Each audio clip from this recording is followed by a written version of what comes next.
Okay, guys, किस-किसको नींद आ रही है? चलो आप तो आगे बैठे हुए, good, smart. Okay. All right. Can somebody tell me what this is? Like the exact place. Yeah. Seems like somewhere in Europe. Switzerland लग रहा है. Okay. Spain में है. चलो hint मिल रही है. I don't know architecture. Okay.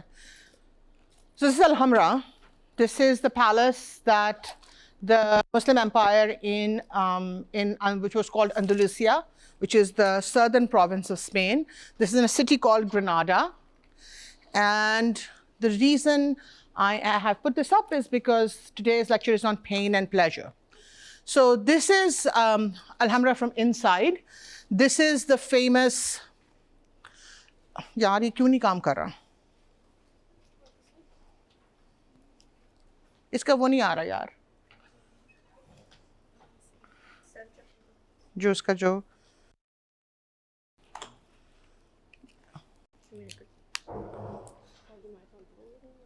okay, आ रहा है. Okay. Okay, this is the famous lion fountain, which is basically, there are lions which are holding up this fountain.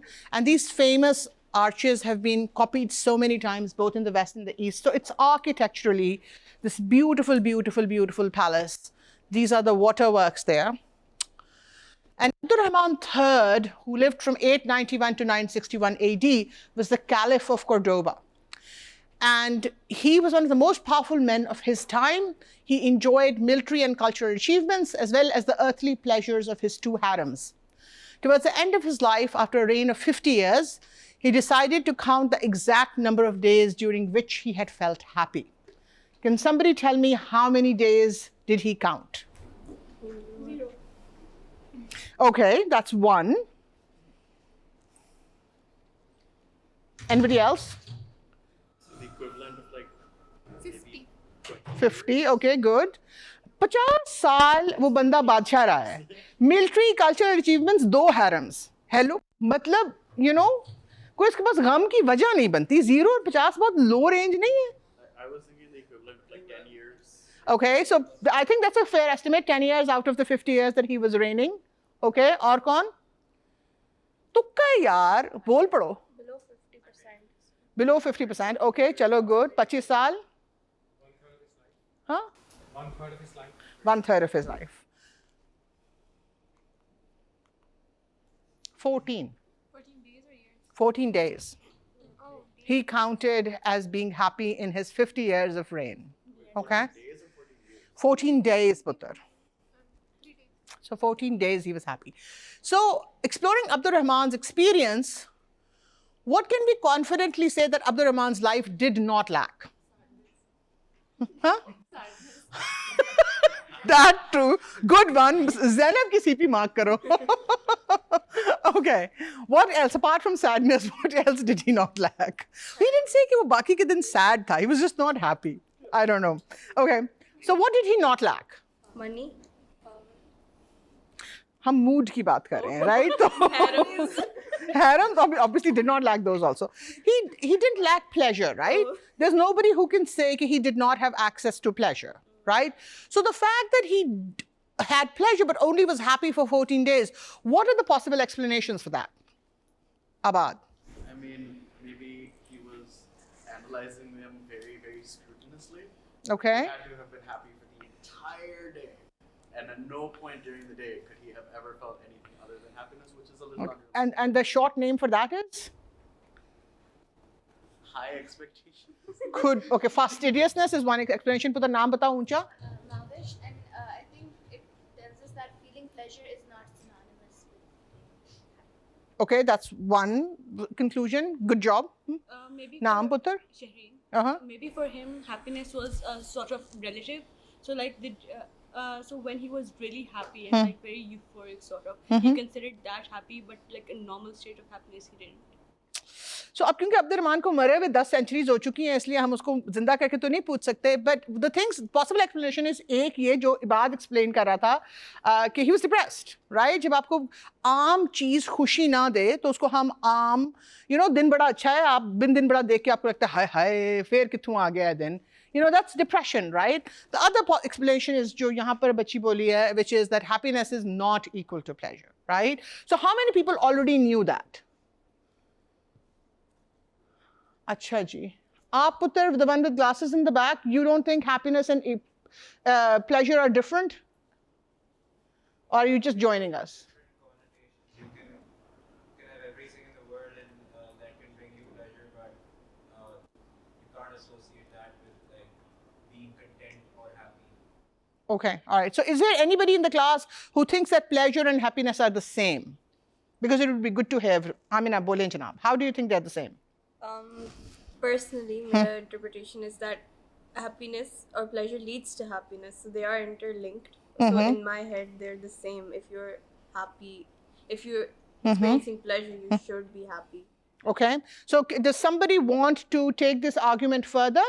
Ji putar. I think they're correlated, like correlation, not causality. Okay. It can help with it. It can influence So it. जो truth है वो इससे मिलती जुलती है, but somebody who can take Amina's argument आगे. Ma'am, I think I can contradict it, but not, Little louder, beta. ma'am, ऊंचा. like you talked about in the previous lecture, between senses and emotion, like we can sense pleasure, but to feel happy is to feel and sense are two different things. So pleasure की कौन सी property है जो उसको बहुत rapidly degrade कर देती है? ऊंचा बोलें और नाम बताएं. Afan, हाँ. I had a point. I don't have the answer to your question. Uh-huh. So my point was that I think pleasure is kind of a subset of happiness. Mhm. So you can have pleasure when you're happy, but you can't be happy if and only if you have. देखो यार, इसकी बड़ी सीधी सारी explanation है कि अगर आपने chocolate बहुत दिनों से नहीं खाई एंड आप डॉक्टर नासिर हैं, तो आप पहले 2 जब चॉकलेट के बाइट्स लेते हैं तो आपको लगता है आप बिल्कुल निर्वाणा में पहुंच गए हैं, ठीक है? फिर लेकिन अगर पूरा पाउंड खाओ चॉकलेट का बेड़ा गर्क, तो मतलब बाय द टाइम आखिरी 2-3 बाइट्स ले रहे हो आपको उल्टी आ रही होती है, राइट? सो शुरू में pleasure is definitely equivalent to happiness, but then वो बहुत रैपिडली हैबिचुएट हो जाती है बॉडी उसको, राइट? सो ये तो बिल्कुल एक सिंपल सी एग्जांपल है कि why pleasure is not equal to happiness. So if pleasure is not equal to happiness, then what is happiness? ये सेठी मोहल्ला है पेशावर में, कौन किसने देखा हुआ है? जिसने नहीं देखा हुआ, you guys should all go. Okay. So if pleasure is not happiness, then what is happiness? पुत्र, आप ऊंचे तरह और नाम बताएं अपना. अपना ऊंचा पुत्र. Happiness, I think it's sustained feeling of, I don't think कोई ज़्यादा sustained feeling. आवाज आ रही है आपको आमना की? आमना ऊंचा बोलें प्लीज पुत्र. Like a sustained feeling of peace or something. Well, then what is peace? When you're calm. Is calmness and happiness the same thing? They can be, right? But जब बंदा बहुत सैड होता है तब भी काम हो जाता है, right? So एरिस्टोटल के ज़माने से happiness के 2 टोटे थे. एक हेडोनिया, which is purely pleasure, right? कि आपको किसी ने आराम से हाथ लगाया, that's pleasurable. गर्म पानी है, that's pleasurable. और pleasures हैं बहुत सारे. Eudaimonia, which is a sense of a life well lived, right? So मुझे कोई बताया कि हेडोनिया और यूडेमोनिया एक ही चीज़ हैं कि दे आर फर्क चीज़ हैं? जी पुत्र, नाम बताएं और ऊंचा. Iman, and I think they're different because with eudaimonia I would associate with contentment. It's much calmer. It doesn't have, I think, that many bursts of really sharp emotion that hedonia does. So can hedonia and eudaimonia actually drive you to do opposite things at one point in time? जी पुत्र, आपका क्या नाम है? ऊंचा बोले. For us, one example would be smoking.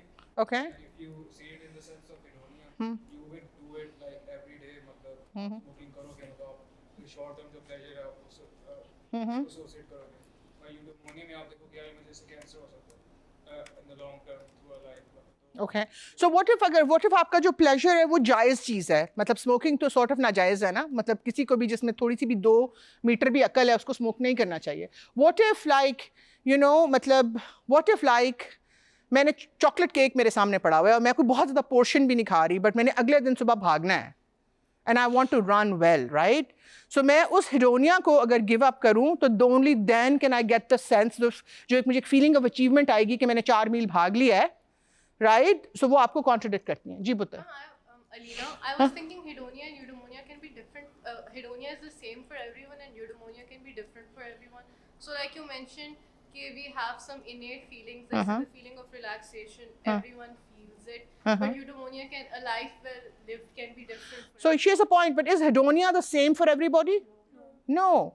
गेमी खाना कुछ लोग खा के पागल हो जाते हैं. आप मुझे उस कमरे में ले जाओ जिसमें गेमी खाना पड़ा हुआ है, मुझे वहीं पे वॉमिट होने शुरू हो जाती है, right? So even hedonia is not, the feeling of hedonia is probably the same for everybody. We have no way to check because वो बिल्कुल subjective feeling है, but जो stimulus है hedonia का वो डिफरेंट लोगों के लिए डिफरेंट हो सकता है. इसमें हम एक तीसरी चीज़ जो 2005 में सेलिगमैन एट अल ने डाली है वो है engagement related to feelings of commitment and participation in life. So मुझे ये बताया जाए कि जो हैप्पीनेस की इवन हार्ट डिजीज़ की स्टडीज़ हैं उसमें कौन सी चीज़ें प्रिडिक्ट करती हैं अच्छे आउटकम्स विच आर नॉट खाना एंड एक्सरसाइज एंड अच्छा सोना. जी पुत्र, नाम एंड ऊंचा. नो पुत्र आप बताएं. ऊंचा नाम ऊंचा. हाँ That if you're like a type A versus a type B person, so like I think type A people have जी फराज आप बताएं. So can you expand?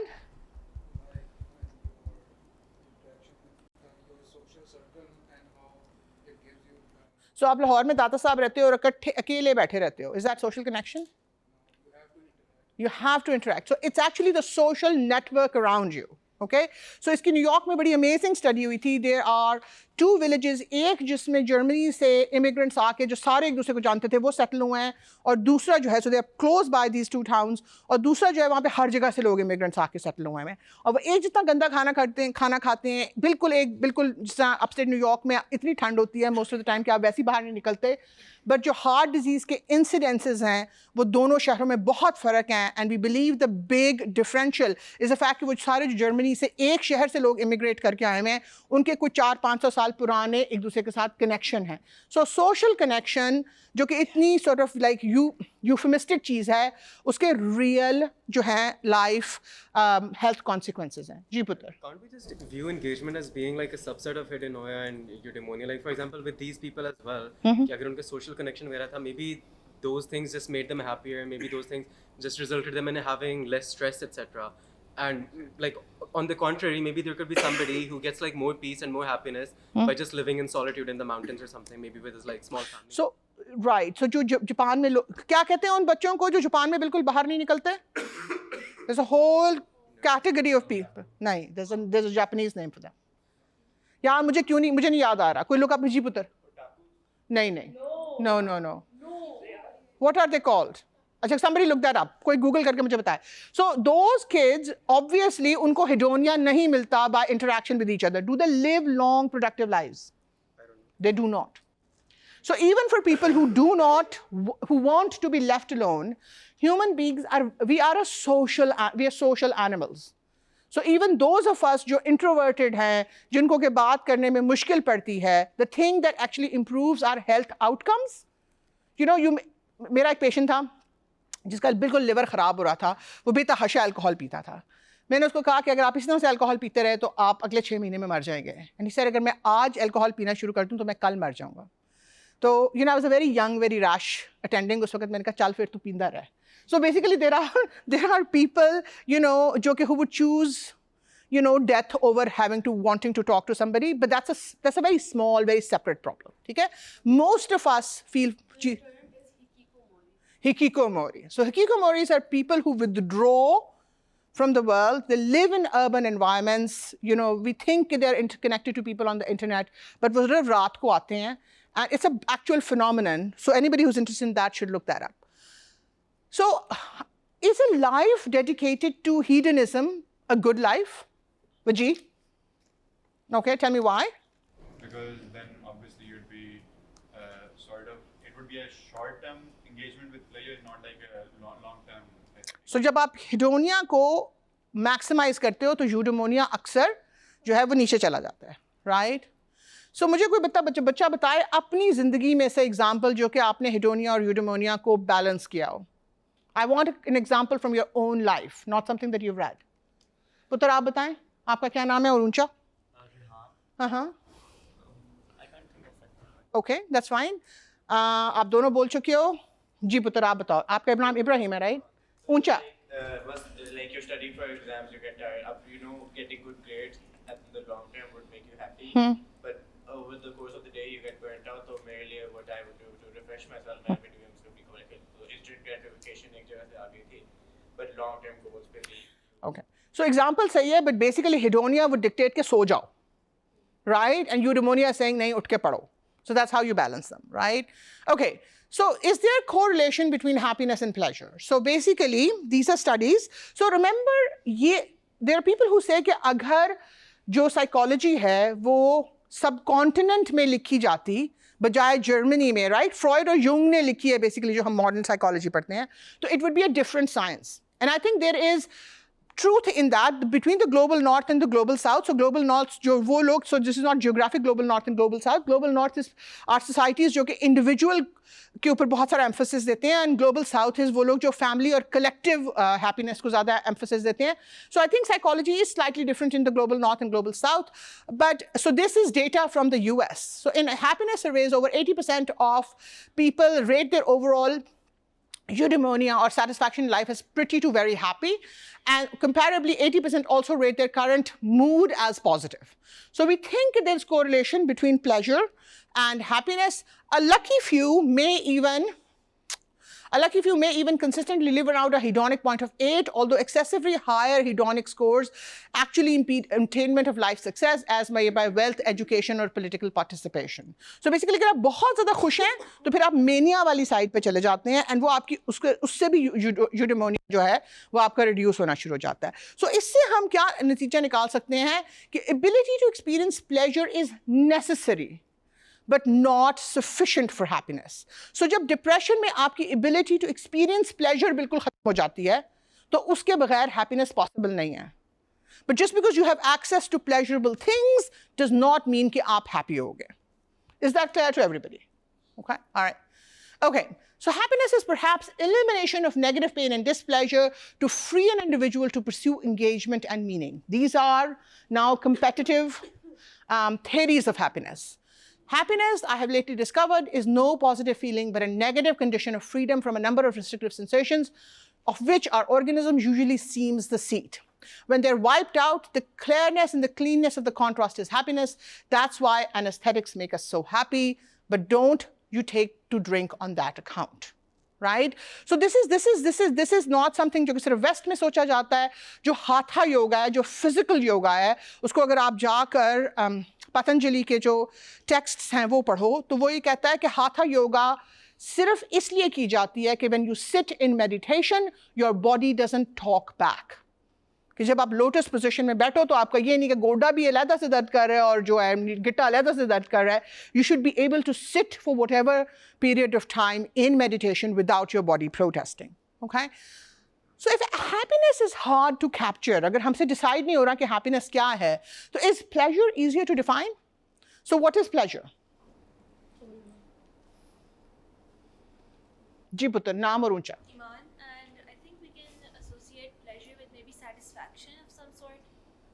फिर eudaimonia क्या है?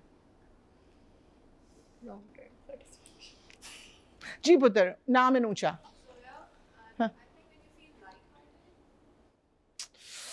Oh यार है बड़ी लंबी गल शुरू कर चलिए. So this is, all of us recognize this as pleasure, right? So then, but pleasure only has meaning in tandem with pain. So जो ही आप pleasure को dig deep करना शुरू करते हो ना, तो you realize कि उसके सिर्फ मायने तब बनते हैं अगर आप साथ pain को define कर रहे हो. So then pleasure and reward, pain and pain. So a reward is something on a biological level, something that an animal will work to achieve or repeat. ठीक है? आपने जाकर कुल्फी खाई, बड़े मजे की थी, दिल चाहता दोबारा खाओ. Right? And then pleasure is the subjective hedonic value of the reward. So जो कुल्फी खा के मजा आता है ना, That is the hedonic reward of eating that. मतलब कैलोरीज भी मिल रही हैं, पर वो जो एक उसके ऊपर ग्लॉस ही नहीं होती। जब बहुत भूख लगी हो और बहुत गर्म दिन हो तो ज़्यादा मज़ा आता है, जब ठंड में खाओ तो हर कुछ लोगों को ठंड में बहुत मज़ा आता है, बट उसकी एक एक्स्ट्रा ग्लॉस होती है। वो जो एक सब्जेक्टिव एक्सपीरियंस है जो कि आप दूसरे को नहीं दिखा सकते, that is pleasure. Pain is something that an animal will work to withdraw from और अवॉइड। ठीक है, आपको कांटा चुभ जाए, आप उस रास्ते से देख के चलते हो कि दोबारा ना चुभे, राइट। एंड यहाँ पर लैंग्वेज जो है वो ये कहती है कि जैसे रिवॉर्ड और प्लेजर के दो अलग वर्ड्स हैं, पेन एंड पेन, इसलिए कि pain is also the subjective price of suffering. So इसके अंदर जो जब लोगों को डिस्निया होता है, which is shortness of breath, which is very distressing, जैसे एंड टर्मिनल कैंसर में, तो उसमें हम लोगों को लगाते हैं ओपिएट्स, सो मॉर्फिन, इस तरह की पैथोडीन, इस तरह की दवाइयाँ। एंड उसमें अगर आप पेशेंट से जाके पूछो ना, तो पेशेंट कहते हैं कि ये नहीं है कि डिस्निया ख़त्म हो गया है, बिकॉज वो तो ट्यूमर की वजह से हो रहा है। डिस्निया वैसे ही चलता रहता है, वो आपको बदर नहीं करता। सो इसलिए जो पेन का न्यूरोलॉजिकल वायरिंग है और जो पेन की सब्जेक्टिव फीलिंग है, वो दो अलग-अलग फिनोमेनन है। Does everybody get that? So पुत्र देखो, डिस्निया हो रहा है, डिस्निया से आपको डिस्ट्रेस हो रही है, ठीक है, जिसको आप पेन की तरह भी एक्सप्लेन कर सकते हो। आपने ओपिएट्स लगाए, ओपिएट्स आपके डिस्निया को कुछ नहीं करते, बिकॉज डिस्निया तो ट्यूमर की वजह से चल रहा है। पेशेंट ये कहता है कि डिस्निया है, it's not bothering me any more. ठीक है, okay, so these are stimuli for homeostasis, maintenance of and return to homeostasis. So आपको भूख लगी है, खाना खा लो, आपने कैलोरीज अंदर डाली है, उससे खुशी मिलती है। जी पुत्र। I have a question. हाँ। So some people, like especially people who are very depressed and who self-harm, associate pain with pleasure. So when they cut this. We are going to come to that. ठीक है। Maintenance of and return to homeostasis. So basically, अगर आपको भूख लगी है, खाना खा लो, तो that's pleasurable because वो homeostasis की तरफ दोबारा लेके जा रहा है। Pain can be described as like going away from homeostasis. इसलिए relief of pain is pleasurable. ठीक है। फिर anticipation of harm and reward. बहुत सारे लोग कहते हैं यार बर्फी भी अच्छी थी, बट जो सारा दिन उसका इंतजार किया वो और ज़्यादा मज़े का था, right. And you are looking forward to something really nice, the anticipation is really nice. Sensory stimulus with potential to reward और हार्म, कि आपको किसने हाथ लगाया और उसका मतलब ये है कि अब जो है ना आपकी उसके साथ जो है बाहर जाओगे ऐश करने, राइट। तो वो उसकी जो एक सेंसरी स्टिमुलस जो है वो नहीं है, जो रिवॉर्ड है उसका वो कोई और चीज़ है, बट आप उसकी एंटिसिपेशन से खुश हो रहे हो। पता यू हैड अ क्वेश्चन, नाम एंड ऊंचा। हाँ, आपको आवाज़ आ रही है इनकी? नो, ऊंचा और।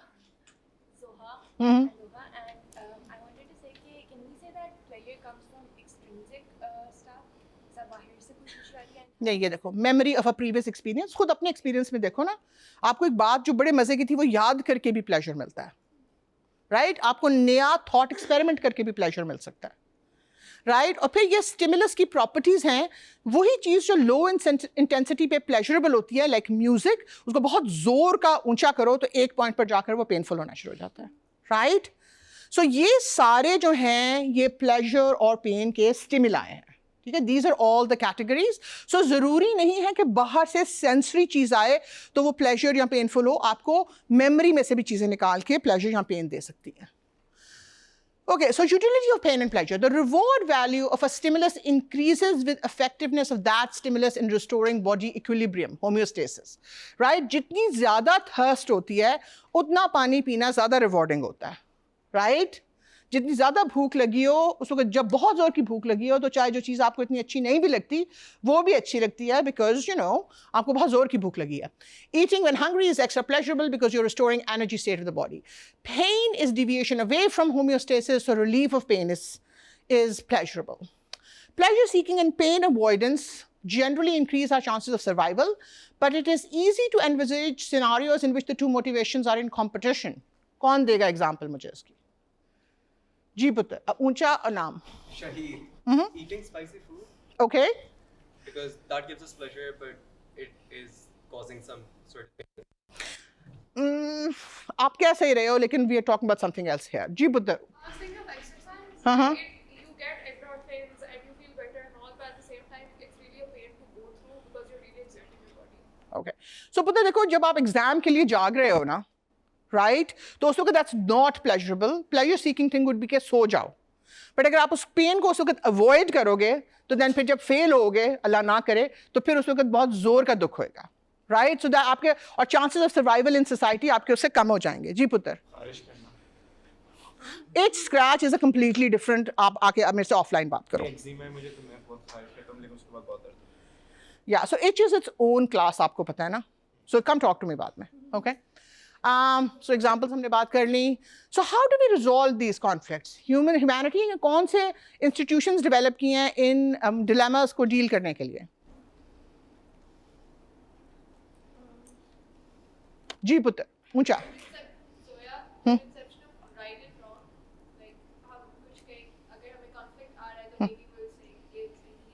और वो राइट एंड रॉन्ग को, राइट और रॉन्ग, अच्छा तो ये हम कभी हमारा टाइम हुआ ना तो हम बैठ के ये बात करेंगे कि एब्सोल्युटली रॉन्ग कितनी चीज़ें हैं। तो मुझे बताओ कि राइट और रॉन्ग डिटर्मिन करने के लिए हमारे पास कौन से सिस्टम्स हैं?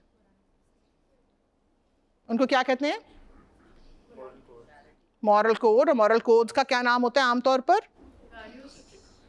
एथिक्स। एंड उसको मोर ऑर्गेनाइज करो तो religions, right? So चाहे Confucianism हो या Hinduism हो या Abrahamic faiths हो, religions are the way we basically pain pleasure dilemmas जो हैं ये social environment में, they are all over the place. Specific cultural moral systems such as religions are often used as a guide, and homeostatic cultural and other factors when combined bias the hedonic experience of pain and pleasure, right? So जब जो how many are Shiites here?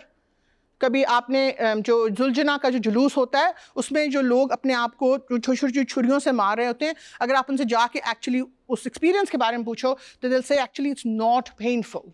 It's because जो priming उस वक्त हुई है उनकी morning की, जो छोटे होते से उनको करबला का एक्सपीरियंस बताया गया है, दैट एक्चुअली किसी को भी छुरी मारो वो दर्द होती है, राइट? बट उस वक्त उस सिनारियो में उनको दर्द नहीं होती because they have been prime that way. और इसकी बहुत सारी जंग में वो माँ जो है वो अपने बच्चे को उठाने के लिए इतनी बड़ी सारी गाड़ी उठा लेती है। सो वो आपका system is clearly malleable by its context.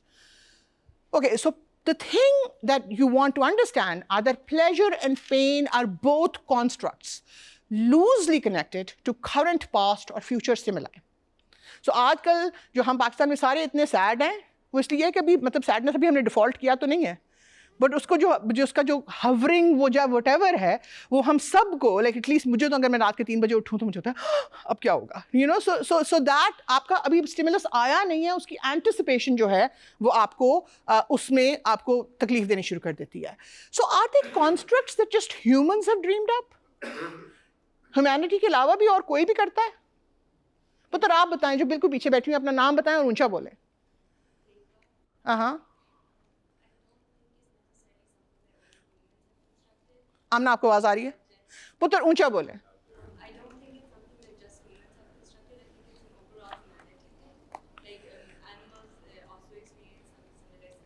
Okay.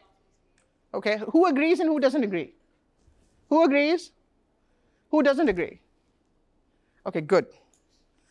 So basically, liking and displeasure, at least सारे mammals में, it's very well described. ठीक है? So there's evidence that both pleasure and pain have relevance to all mammals. So इसके 2 states होती हैं, एक affective state होती है जो कि conscious नहीं होती। जी इब्राहिम।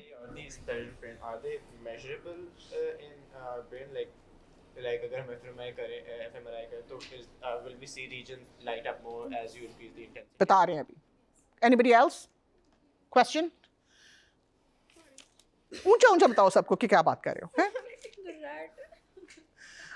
सो अफेक्टिव स्टेट होती है और एक कॉन्शियस अफेक्टिव स्टेट होती है। तो बहुत दफ़ा वी आर फीलिंग प्लेजर और पेन और हम कॉन्शियसली उसके अवेयर नहीं होते। ठीक है, आप ग्रेवल पे बैठते हो और फिर अपने काम में जो है वो मशगूल हो जाते हो, राइट? तो शुरू में 30 सेकेंड्स ग्रेवल बहुत जोर का चुभता है, उसके बाद वो चुभना तो बंद नहीं होता, राइट? बट कॉन्शियसली आप उसके अवेयर नहीं रहते, राइट? एंड और फिर उसमें भी आगे भी फिर फंडामेंटल और हायर प्लेजर्स हैं। सो फंडामेंटल और food, specially sweet food, sex, prefer temperature zone, warm showers for most of us. I know लोग जो कि नहाते नहीं हैं, लेकिन मोस्ट ऑफ अस जो हैं वो हम नहा के बहुत खुश होते हैं। जी बुत्ते बरो। जब प्लेजर बार बार रिपीट होता है तो फिर हैबिचुएशन हो जाती है। Not for pain. For habituation you need stimulus. So we're going to talk about habituation in a minute. Okay? Ji Putter. So, sometimes we are expecting something like, let's say हाँ gave an example, हाँ but अगर वो नहीं आती है, हाँ so our mood drops drastically, हाँ right? But अगर normally नहीं आई होती, तो it doesn't make a difference. Right. If you're expecting the whole day, it हाँ does make a difference. So, is it something related to the neurotransmitters or some, you know? So we're going to talk about the neural correlates in a minute. और अगर आप जोया और doctor Nasir नहीं है तो मिठाई आपके मूड को इतना जोर का अफेक्ट नहीं करती. You know, कुछ लोग जो है उनको जोर की मिठाई की तलब होती. But that's true, yeah. So anticipation जो है वो बिल्कुल we'll see कि वो किस तरह से वायर होती है. So higher orders are company, reading and nature. So जो अगर आप किसी के पास बैठ के बात कर रहे हो और वो आपको बहुत इंटरेस्टिंग बात सुना रहा है तो वो कोई आपकी सेंसरी स्टिमुलस नहीं हो रही, वो आप आइडियाज कन्वे हो रहे हैं. And yet you know company is one of the greatest pleasures of human life, right? So both fundamental and higher order pleasures, they utilize the same brain circuits for pleasure. Trigger can be a memory or a thought or a touch or taste, but the process of eliciting the pleasure is the same. So basically ये देखो कि जो sensory stimulus आ रहा है और जो memory में से चीज़ निकाली है या आपने सुन के जो आपके olfactory cortex से चीज़ निकली है वो सारी अंदर आती हैं. जो जहाँ से pleasure generate होता है वो neural structures are the same, right? Same brain circuits, pleasure is never so this is a really important point.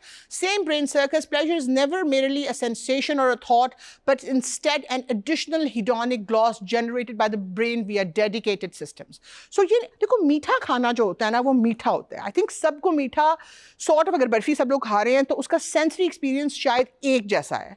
But जो उसका hedonic pleasure है ना वो depending on whether you have a sweet tooth or not वो different होता है. इस तरह से चलो मीठा तो most लोगों को अच्छा लगता है, but there are certain flavors जैसे करेले हैं, कुछ लोग can't eat them, या मोंगरे हैं, वो people can't eat them, other people just love eating them, right? So वो जो अंदर data pool हो रहा है वो different जगहों से आ रहा है, उसके stimuli different हो सकते हैं, but जो actual hedonic experience है ना वो ही brain circuits बना रहे हैं. Similarly, there's lower pain like leg pain, which may be unconscious, which rises to consciousness when it gets bad enough to need attention. तो थोड़ी दर्द हो रही है, ignore कर रहे हो, फिर वो इतनी बढ़ गई है कि you need to pay attention. Higher pains like memory of childhood trauma. So dogs that are poorly treated as puppies remain skittish throughout their lives. Ji putter. It's related to this line as well. The difference in hedonic pleasures, is that something because of lived experiences, or is that something that we're born with? Like, if we took an example, if parents would have a sweet tooth, then is it necessary that the child would also have it, or is it? It's more likely, but it's not necessary. But over here, you talked about the dog trainers, puppy speech. How will the imply over here it's because of? So sweet flavor. So you know, salty, sweet, sour, umami, and ये 5-6 flavors हैं जो कि basic tastes हैं, right? इनको मैं flavors बोल रही हूँ, but they actual tastes हैं, ठीक है? But जो है bitter flavor जो है वो कुछ लोगों को pleasurable लगता है, कुछ लोगों को नहीं लगता. Sweet flavor humanity में या all mammals में generally लोगों की ये शक्ल बनती है जो बनी हुई है जब आप उनको sweet देते हो कोई चीज़, especially बच्चों को. Bitter flavors are generally sophisticated palate में लोगों को वो pleasure देता है. तो some of it is hard wiring, but then obviously there are people who don't like sweets, right? बड़े होकर तो उसकी cultural ji doctor. Let me take it a step further. सिर्फ एक चीज आपकी परसेप्शन को डिफाइन नहीं करती. वो जो आपने कहा है कि पेरेंट्स के अंदर ट्रांसमिट होता है कि नहीं, there is a thing called genetics and there is another thing called epigenetics. बहुत सारी चीज़ें डायरेक्ट मेंडेलियन ट्रांसमिशन में नहीं आती लेकिन इन फैमिलीज रन करती हैं. So to have a sweet tooth may have an epigenetic influence as well, but mainly उसका इंडिविजुअलिस्टिक कैरेक्टर है. एक पेरेंट जिसको स्वीट टूथ नहीं है can have offsprings who are very fond of sweet, but yes there are cases जिसमें वो families में run भी करता है. लिव्ड एक्सपीरियंस और चीज है. Lived experience is what influences one generation. Lived experience transmit नहीं हो रहा unless you're considering epigenetic transmissions of chronic trauma like things. So देखो जो genetic code है वो बहुत faithfully replicate होता है across many generations. It's very mathematical. Epigenetic 3-4 generations we believe. Lived experience सिर्फ आपका है. But आप question बिल्कुल basically ये पूछ रहे हो कि आपको मीठा अच्छा लगता है या नहीं? Is it your decision? That's $1 million question. Nobody knows the answer to that. Zoya.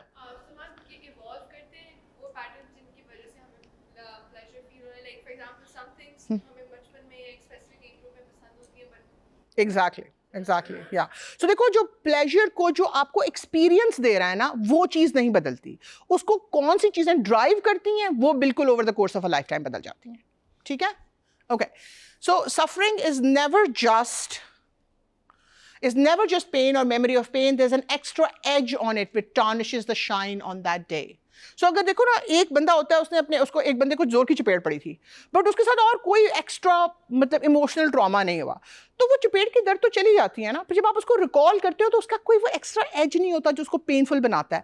Whereas अगर आपके किसी बहुत somebody like a parent और somebody जिससे आप एक्सपेक्ट नहीं करते कि आपको चपेट मारेगा, उसने चपेट मारी है तो आपको होता है हाय, उसने ख्याल भी नहीं किया कि मुझे कितने जोर की चोट लगी है.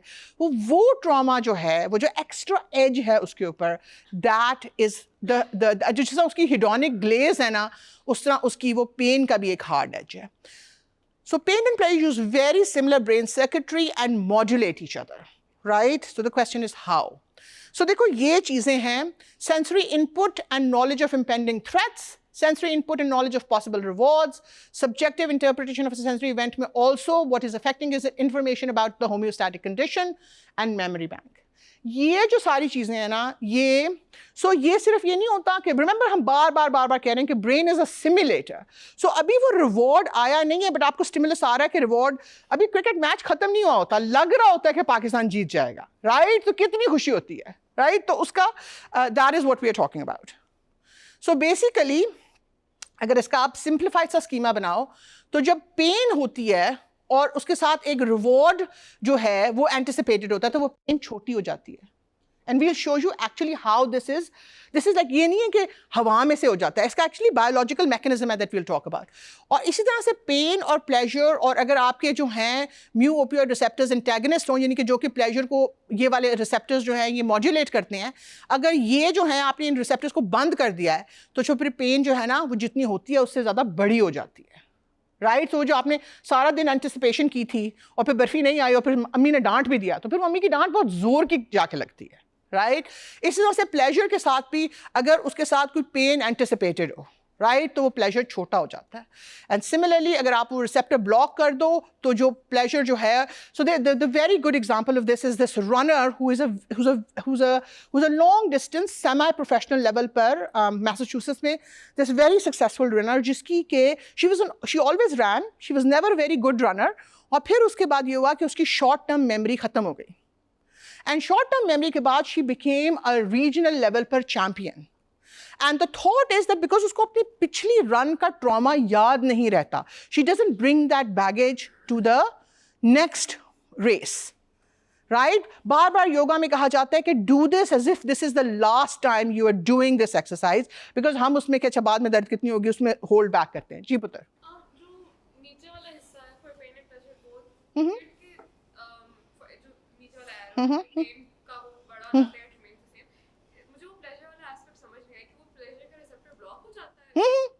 म्यू ओपियोइड जो है वो ओपियोइड जो आपने नॉक्सॉन देके उसको ब्लॉक कर दिया कि वो एक्सपीरियंस नहीं कर सकता. ठीक है ना? ओके, सो दिस इज जो है दिस इज थोड़ा सा कॉम्प्लिकेटेड. सो कौन कौन सो रहा है जाग जाओ. ठीक है? So basically both pain and pleasure stimulate opioid release and dopamine, and opiates encode for wanting and liking in separate but related and convoluted pathways. Okay, so दो probably और neurotransmitters हैं. जब तुम लोग मेरी उम्र के पहुंचोगे तो this diagram will be much more complicated, but this is the best that we know today. So dopamine एक neurotransmitter है और opioids दूसरे हैं. और ओपियोइड्स के दो रिसेप्टर्स हैं, एक म्यू ओपियोइड रिसेप्टर्स है और एक के ओपियोइड रिसेप्टर्स हैं. और टोनिक डोपामीन है जो कि डोपामीन की एक बेस लाइन है, और ये फेजिक डोपामीन है जो कि कोई स्टिमुलस होता है यूं करके ऊपर जाती है फिर नीचे आ जाती है. Is everybody clear about what we are talking about? ठीक है, okay.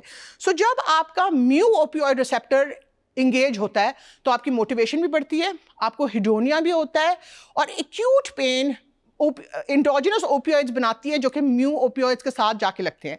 So do you notice जब आप भागते हो और भागने के बाद जो यूफोरिया आता है वो इस प्रोसेस से आता है कि वो जो भागने की पेन होती है वो आपके एंडोर्फिन्स बनाती है जो कि आप इन रिसेप्टर्स के साथ लगते हैं, तो then you feel that good feeling at the end of the run.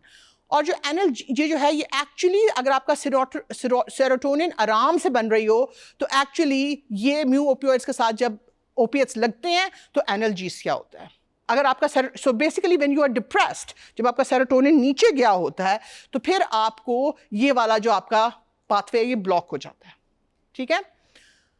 वही ओपिएट्स हैं जब वो के ओपियोइड रिसेप्टर्स के साथ होते हैं तो आपको एवर्जन होती है, और ये क्रॉनिक पेन में के ओपियोइड्स बढ़ जाते हैं, ये वाले रिसेप्टर्स बढ़ जाते हैं और इसमें ये एनाल्जेसिया करते हैं। बट बिकॉज क्रॉनिक पेन का मैकेनिज्म ये है कि आप जिस चीज़ से दर्द हो रहा है वो बार बार ना करो, तो आपकी मोटिवेशन टू डू दैट कम हो जाती है। सो देखो, अक्यूट पेन ने आपकी एंडोर्फिन्स बढ़ाए, वो आपकी मोटिवेशन टू डू दैट बढ़ा रहे हैं। क्रॉनिक पेन ने आपको एनाल्जेसिया तो दिया, लेकिन साथ में उसने आपको एवर्जन कर दिया कि बार बार ना करो ताकि दर्द खत्म हो सके। Does that make sense? Okay, so जो बेसल टोनिक डोपामीन है वो बेसिकली हिडोनिया को कम करती है, बिकॉज वो इंडोजिनस ओपिएट्स को कम कर देती है, ठीक है, और वो क्रॉनिक पेन में बढ़ती है और एक्यूट पेन में कम हो जाती है। सो बेसिकली जो क्रॉनिक फटीग सिंड्रोम या जो पेन सिंड्रोम्स हैं जो सेंट्रली मीडिएटेड है, उनमें this is one of the problems कि उनकी टोनिक डोपामीन जो है वो बढ़ी हुई होती है, ठीक है। Yes ma'am. How is the motivation being quantified here? Like, how is the body motivation is the wanting. Humans में आप एक्सप्रेस कर सकते हो, रैट्स में आप देख सकते हो कि वो दोबारा वो करते हैं कि नहीं। So how is the body detecting the motivation? आपने चूहे को टीका लगाया, उसने जाके दोबारा लीवर प्रेस कर दिया। ह्यूमन बीइंग जो कह रहा है मेरा बड़ा दिल चाह रहा है करने को, आप ह्यूमन से आप वर्बली भी पूछ सकते हो, एनिमल्स में आप बिहेवियर से ऑब्जर्व कर सकते हो, ठीक है। सो फेजिक डोपामीन जो है वो मोटिवेशन बढ़ाती है, वो आपका हिडोनिया जो है उसको भी बढ़ाती है by increasing indigenous opiates. So basically जब आपको दर्द होती है या एक्यूट पेन होती है या प्लेजर होता है, उससे इंडोजिनस आपके जो ओपिएट्स हैं वो बढ़ते हैं, वो हिडोनिया बढ़ाते हैं, उसके साथ फेजिक डोपामीन ऊपर जाती है जो कि मोटिवेशन बढ़ाती है कि इसको दोबारा करो। वो क्रॉनिक पेन को कम करती है, और वो एक्यूट पेन में ये आपकी फेजिक डोपामीन बढ़ जाती है और एनाल्जेसिया करती है। सो क्रॉनिक पेन इस तरह से मीडिएट होती है कि आपका टोनिक डोपामीन बढ़ जाती है और आपकी जो फेजिक डोपामीन है ना वो होनी बंद हो जाती है। Does that make sense? जी Ibad. Yeah. I'm having a very difficult time understanding how acute pain can cause phasic dopamine to go up, make us feel happy. अगर आपको Like, अगर कोई मुझे चुटकी काटे, I'm not going to be happy with that. But if you go for a run, right, या फिर accidents के बाद जब बहुत जोर का ट्रॉमा होता है तो लोगों से पूछो तो लोग कहते हैं कि बिल्कुल एनाल्जेसिया हो जाता है। उसके बाद जब वो पेन कम होती है, चुटकी is not evolutionary point of view से उस लेवल पे राइज नहीं करती, but basically both pleasure and acute pain, so we not talking about chronic pain, acute pain increase endogenous endorphins, और वो म्यू ओपियोइड के साथ जाके उस रिसेप्टर के साथ जाके लगते हैं। जी पुत्र। That is the state when your body goes into shock. So पुत्र, shock is something completely different. Come talk to me offline. यहाँ हम शॉक वाली स्टेज पे नहीं पहुंचे। जब आपकी बॉडी, जिसे कहते हैं कि स्पोर्ट्स में या फाइट में, जब when the injury is warm you say you don't feel it, उसका ये मैकेनिज्म है उसके पीछे। पुत्र, we have 10 minute left, so hold, लिख लो अपने सवाल, come talk to me afterwards. जी पुत्र। confused कि ये वाली जो सब है वो opioid और dopamine को mediate कर रहे हैं या फिर opioid और dopamine बाकी सब? नहीं पुत्र, ये जो दोनों स्टेट्स हैं ना, ये इन सारी चीज़ों को ड्राइव कर रहे हैं, बिकॉज पेन और क्रॉनिक पेन और एक्यूट पेन तो बाहर से आ रही है ना, ठीक है, तो वो इस स्टेट को कर रही हैं। बट फर्ज करो कि आपको कोई क्रॉनिक पेन थोड़ी देर के लिए हुई, उसने आपकी ये टोनिक डोपामीन वाली स्टेट कर दी, ठीक है, तो फिर आपका उस वहां से आपका chronic pain syndrome set up हो जाना इज ईजी। जिस चीज को ये समझ नहीं आ रहा ना, come talk to me offline. This is hard, this is probably the hardest thing that we are teaching, but this is really important. ये वाला कॉन्सेप्ट के पेन से एक्चुअली ओपियोइड्स बनते हैं और 2 ओपिएट रिसेप्टर्स हैं और डोपामीन का रोल है जिसके बगैर, because motivation is so important, और क्रॉनिक पेन और एक्यूट पेन के बिल्कुल डिफरेंट इफेक्ट्स हैं। I mean, you know, I'm happy to talk to each one of you जिसके इसके बारे में सवाल हैं। जी doctor Nasir. Give me 2 minutes to interject और वो जो हमने कल डिस्कस किया था इनको थोड़ा सा एक्सप्लेन कर दूं। यार देखो, लास्ट लेक्चर में डॉक्टर बासमा ने 3 डिफरेंट लेवल्स की बात की थी, a perception of sensation, a mood and a feeling, right? वो जो 3 चीज़ों की बात की थी, वो तीनों चीज़ें इन्हीं रिसेप्टर्स से मॉड्यूलेट हो रही हैं और वो इन न्यूरोट्रांसमिटर्स के बेसलाइन लेवल्स को ऑल्टर कर रही हैं। For example, there is a bunch of friends हल्ला गुल्ला कर रहे हैं, रौला डाल रहे हैं, and suddenly one starts chasing another, और वो भागते भागते he stubs his toe against a rock or a brick. Severe pain होगी उसको, but he'll just burst out laughing. It's not that he has not felt pain, लेकिन pain के साथ वो distress नहीं feel हुई because he was in a good mood. So perception pain की हुई है, but that has failed to trigger the misery that pain triggers because uska background mood was good. On the other hand, if there is this wild rabid dog chasing you और आपको ठुड्डा पड़ता है, you can still get up and run because there is that adrenaline in you, but you feel that pain a lot worse than you would feel it when you're happy. So overall mood आपकी perception को color भी कर रहा है, आपकी perception की intensity को भी control कर रहा है, and that probably will also give you a little bit of clarity between what mood is, what perception is, and how do you feel. इसी तरह ये म्यू और के रिसेप्टर्स जो डॉक्टर बसमा बता रही हैं, ये आपकी बैकग्राउंड बेसलाइन परसेप्शन को कलर कर रहे हैं. So these are chocolate chip cookies. तो फर्ज करें कि डॉक्टर नासिर ने कुकी देखी और फिर जनाब यहाँ से क्या हुआ कि वो जो है उनका, so this is nucleus accumbens which is basically the hedonia grand central in your body. उसका ये हिडोनिक रॉक है, वो हॉटस्पॉट है. बट देखो वो अभी कुकी खा नहीं रहे, उन्होंने सिर्फ कुकी की तस्वीर देखी है. तो यहाँ से वो वांटिंग का पाथवे शुरू हुआ. ये वेंट्रल टेगमेंटल एरिया में गया जो कि ब्रेन स्टेम में एक एरिया है. वहाँ से एक और डोपामिन पाथवे है जो कि अब यहाँ पर ये बेसिकली कीबोर्ड है जो वांटिंग एंड फियर दोनों हैं. तो चॉकलेट चिप कुकीज़ के साथ हमेशा वांटिंग और फियर होता है बिकॉज आप you want the taste, you don't want the calories that they will bring, you know, हमारे मॉडर्न सेटअप में.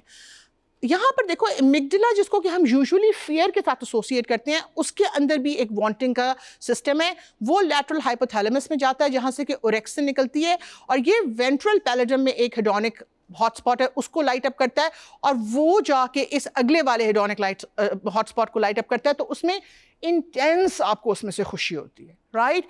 बट देखो लुक एट द बारीकी ऑफ द रेगुलेशन की. ये दो कोल्ड स्पॉट्स हैं कि अगर ये वाला जो पीछा है, ये कॉर्डल जो एरिया जो कि फियर के लिए करता है, अगर आपका स्टिमुलस आपको डरा रहा है तो आपकी लाइक एक्चुअली डिसलाइक में कन्वर्ट हो जाती है. लाइक वो जो चीज़ आपको अच्छी लगती है, this is like that. Remember we I had said कि वो मेरी एक दोस्त जो क्लैम बेक पे गई और उसको बहुत बुजुर्ग की फूड पॉइजनिंग हुई, उसको उससे पहले क्लैम्स बहुत अच्छे लगते थे, उसके बाद से उधर क्लैम्स देखती थी उधर उसको नॉजिया हो जाता था. She stopped liking them. So body के पास एक्चुअली लाइकिंग को एक्सटिंग्विश करने के दो सेंटर्स हैं जो कि न्यूक्लियस अकम्बेंस और वेंट्रल पैलेडम दोनों में पड़े हुए हैं. All I want you to sort of like appreciate from this, I don't want you to remember names, but I want you to remember the actual mechanisms कि basically you can want something but be afraid of it. There is something that you liked जिससे कि अगर enough fear आए तो you will actually stop liking it. And basically अगर आपको कोई चीज़ अच्छी लगती है अन्यवा, तो उसमें आपके दो hotspots हैं जो कि एक दूसरे को stimulate करते हैं in series, तो वो आपकी बहुत ज़ोर की liking हो जाती है. So what is the opposite of want in the brain? जैसे like को तो dislike कर दिया, want का opposite क्या है? हाँ? Avoid तो behavior है ना पुत्र? Not want. Sir ji. So aversion का दूसरा नाम क्या है? Fear, right? So it's very hard to stop biologically. Like dislike में बदलती है, unwanting जो है ना वो मुश्किल से होती है. The body का mechanism for basically stopping you from wanting something is कि वो आपको इतना उससे डरा देता है कि चाहे आपको वो अभी भी आप want कर रहे हो, you start fearing it. So pleasure is so complicated because it has wanting, liking and learning as parts of it. ये जो है इसको basically मोटिवेशन, प्लेजर और लर्निंग तीन टोटे हैं. ये इसके साइकोलॉजिकल कंपोनेंट्स हैं. ये मेरे से पूछा था ना कोई कि मेजर कैसे करते हैं, इस डायग्राम को गौर से पढ़ें, ये आपको चलेगा कि इसकी मेजरमेंट्स कैसे करते हैं. और ये बेसिकली उसकी ब्रेन सर्किटरी के एग्जांपल्स हैं. So basically motivation में there is wanting, which is cognitive incentive. आप consciously उसको चाहते हो, उसको आप subjectively rate कर सकते हो, आपके वो cognitive goals हो सकते हैं. और देखो ये सारे जो टोटे हैं ना, ये सारे cortex के हैं, because ये awareness है. So basically frontal cortex है, cingulate gyrus है और insular gyrus है, ठीक है. Motivation में जो wanting है, जो incentive salience है, कि वो आपको actively नहीं पता, but किसी association से वो want connect हो गई है. वो condition जैसे for example Pavlovian में वो कुत्ता ये सोच के नहीं कहता कि बेल बजेगी तो मैंने सैलिवेट करना शुरू करता है, वो अनकॉन्शियस है. तो उसके लिए देखो वो that is NSC, ventral tegmental area and hypothalamus, the areas that we just saw in the pleasure pathway, right. इस तरह से प्लेजर में there is conscious liking, there is liking which is the hedonic impact. कई दफ़ा आप कई दफ़ा जो होता है ना, किसी सोशल प्रेशर की वजह से एक चीज़ जो आपको अच्छी लगती है वो आप like for example stupid talk shows, मैं कभी किसी को नहीं बताती voluntarily कि I will waste time on them, because that's just not like doesn't go with my image, right? But hedonically, you know, अगर मैं कुछ नहीं करी तो 5 minute I will just watch it, right? So all of us have things like that. So ये जो है, जो चीज़ें आपको अच्छी लगनी चाहिए, conscious pleasures होते हैं और फिर hedonic impact होता है उनका. ये देखो facial affective expression, human pleasure elicited reactions, और देखो फिर again ये जो है NSC, ventral pallidum, PAG और amygdala, जो हमने अभी सर्किटरी देखी है, जो कि कॉन्शियस प्लेजर जो है वो अगेन इंसुलर, फ्रंटल कॉर्टेक्स और इंसुला में जा रहा है, राइट. सो दे आर बिल्कुल फर्क जगहों से वो आ रहे हैं. इस तरह से लर्निंग जो है वो कॉग्निटिव प्रोसेसिंग है, रैशनल इन्फरेंस, वर्बल एक्सपीरियंस, वो अगेन मोस्टली जो है वो कॉर्टेक्स में हो रही है. और जो लर्निंग एसोसिएटिव लर्निंग जो अनकॉन्शियस लेवल पे हो रही है वो पावलोव के कुत्ते हैं, जिनको वो बैठ के कुत्ता एग्जामिन नहीं कर रहा कि ओह अब बेल बजी तो फिर खाना आया तो बस अब मैं इनको कनेक्ट कर रहा हूँ, वो अनकॉन्शियस लेवल पे हो रही है. ये अगेन एमिगडाला और हिपोकैम्पस के ऊपर होते हैं. ये सारी सर्किटरी है जो कि प्लेजर में, जस्ट लुक एट जो सेंसर मोटर एरिया से आ रहे हैं, प्लेजर सेंटर से आ रहे हैं, और फिर सोशल जो हम बार बार बात कर रहे हैं ना कि सोशल कॉन्टेक्स्ट इतना मैटर करता है प्लेजर और पेन में. These are just look at the amount of brain real estate जो कि प्लेजर और पेन में इन्वॉल्व है. ओके, सो पुत्र आई एम स्किपिंग दिस. मैं इसमें सिर्फ आपको जो एक चीज़ बता रही हूँ वो ये दिखा रही हूँ कि देखो एडिक्ट्स में क्या होता है कि वांटिंग बढ़ती है फिर इक्वल हो जाती है, लाइकिंग नीचे चली जाती है, और लर्निंग जो है वो एक जगह जाके प्लेटो कर जाती है.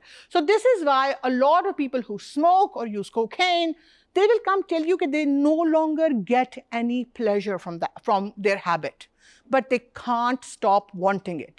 So wanting और liking brain में दो completely separate functions हैं, उनके अलग neurotransmitters हैं, वो अलग mediators होते हैं, उनके curves बिल्कुल decouple हो जाते हैं.